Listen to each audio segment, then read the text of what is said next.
normal Air Force museum's over there, and because it is a couple days from the 50th anniversary of the assassination of President Kennedy, I figured I would come over here to the annex of the museum where they keep a bunch of presidential aircraft and some experimental aircraft, and give a walkthrough. When they were loading the casket on, Jackie refused to let them bring him in through the cargo bay.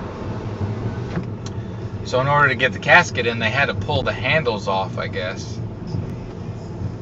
Otherwise they couldn't get it on the plane.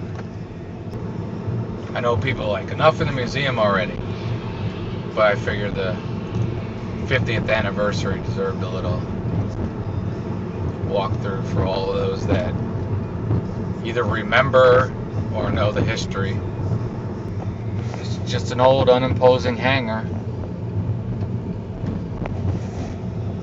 P.S. If you ever do come over, that's an awesome little food cart. Check it out.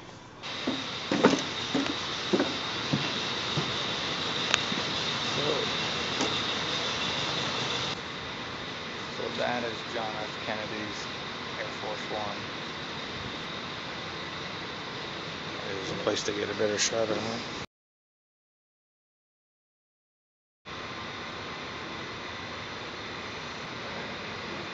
Kennedy's Air Force One.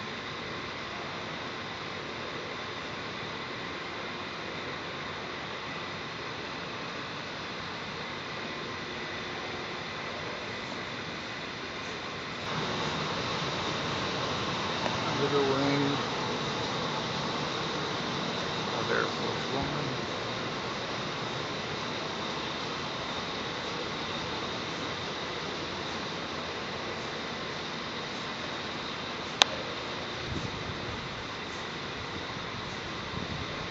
Yeah, and this went by the call sign of Sam 26000.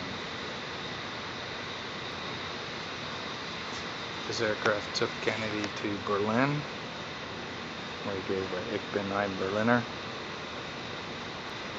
John F. Kennedy picked the colors, which we pretty much still use today. And obviously this is the plane that took him to and brought his body back from Dallas when he was assassinated. And Johnson was sworn in on this plane.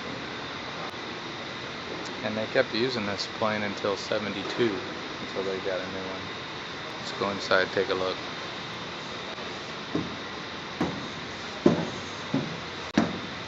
Almost 50 years ago. 2 days, I think.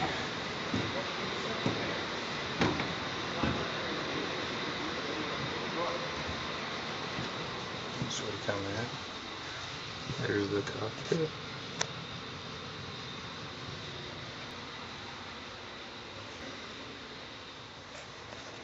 Radio room. Hope this comes on. Kitchen area.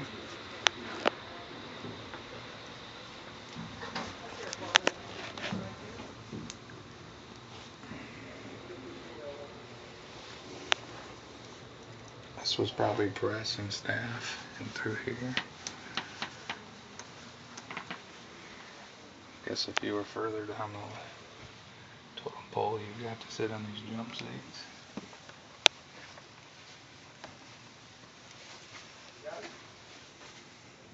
Nixon redesigned it a little bit. Conference rooms.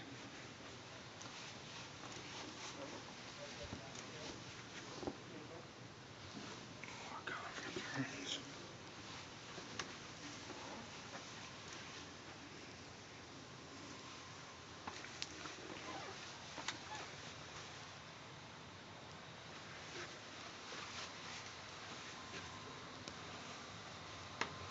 As you can tell, this is a pretty large aircraft. It's a great leap forward.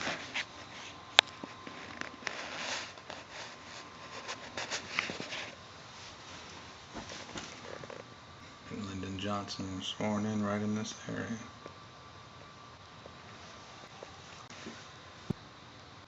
This is for distinguished guests, like members of Congress. And it was Kennedy's. This was the state.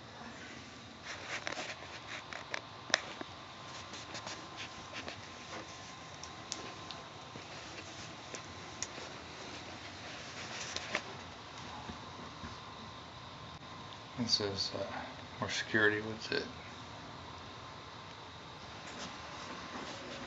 Because you know, a big military presence on Air Force Ones, there's lots of work to be done.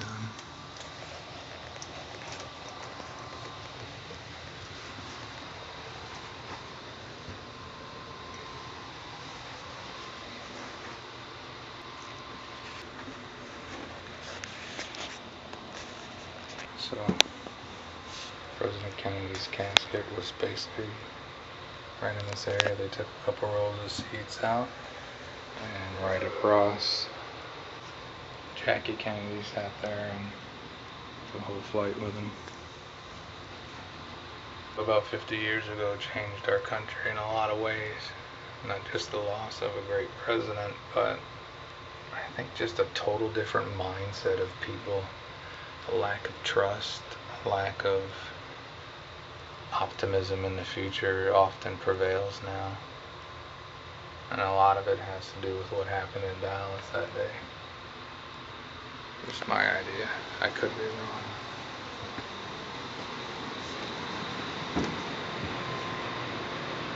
As we step out,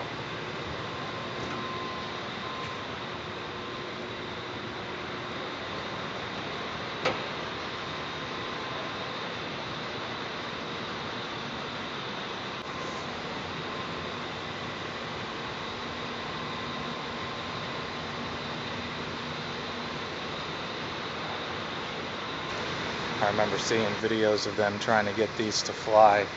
This was an aero car. Air Force spent a lot of time and money trying to develop these things. That's a picture of it. I've seen no video. Didn't work very good. This little one. Eisenhower used one of these for short trips.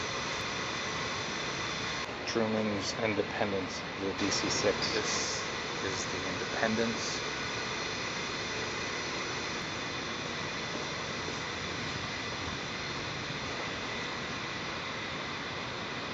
Independence.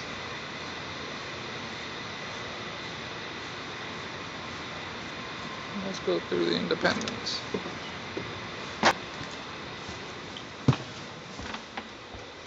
They had a little galley.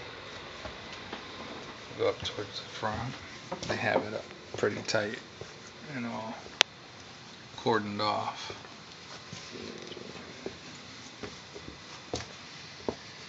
Flight uniforms.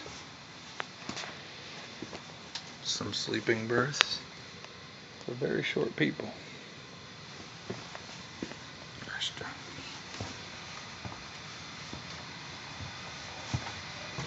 Radio room. And that is the cockpit. Again, this is the Independence. Walk towards the back.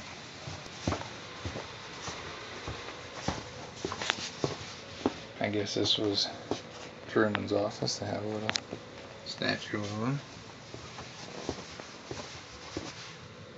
And this was his dressing area. Pretty tight in through here.